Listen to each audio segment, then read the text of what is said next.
Ngayong araw nga mga katwini ay nagluto po si mama ng aming ulam. At maya-maya nga lang mga katwini ay umalis na kami sa aming bahay. At nandito na nga pala kami sa aming paaralan. Sa mga oras nga na yan mga katwini ay wala pa yung next subject namin. Kaya ngayon nga mga katwini ay bumili na muna kami ng aking kaklase. At akala nga po pala namin mga katwini mayroong supas. Kaya yun, napabili na lang kami ng shampurado. Nakasanayan na kasi namin mga katwini na supas talaga yung lagi namin binibili dito. Pero okay lang din naman na shampurado yung nabili namin dito mga katwini. Masarap din naman ito. Pagkatapos nga pala namin bumili mga katwini, ay bumalik na agad kami sa aming room. Last period na nga pala sa mga oras na yan mga katwini. Kaso nga lang walang may nag-discuss. Dahil nga po siguro ay busy sila ngayon. Dahil nga po ay araw ng wika ngayon. Ang mga kaklase ko nga pala dyan mga katwini ay nagkakapi habang kumakanta sila. Ay talaga naman kapag Friday talaga mga katwini ay pasyal-syal na lang yung mga kaklase ko.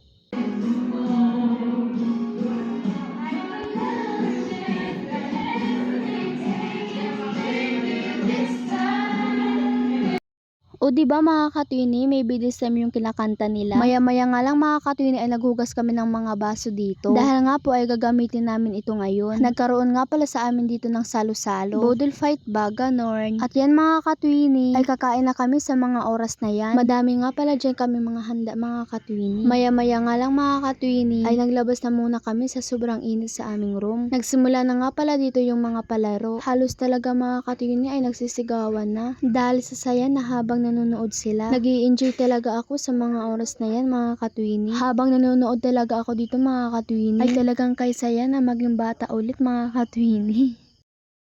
Sa Komisyon sa Wikang Pilipino, ang paggamit ng wikang Pilipino ay nagsisilbing kasangkapan sa pagpapalaya ng mga Pilipino. Pagpapalaya sa alitan sa pagitan ng mga tao o grupong may di pagkakaintindihan sa pamamagitan ng paggamit ng kakayahan upang sa lahat ng panahon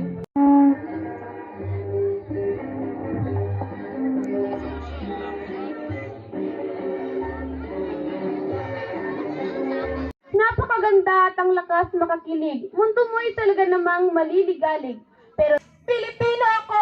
Pilipino kayo! Pilipino tayo! Hindi lamang sa wika, kundi sa maging pagkatao at puso. Kung walang wika, hindi natin maintindihan ang bawat salitang a, ba, ka, da.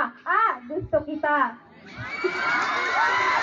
Ikaw mapagkalaya, yan ang ating salita. Pilipino ang wika. Ating sandata tungo sa mundong puno ng pag-asa.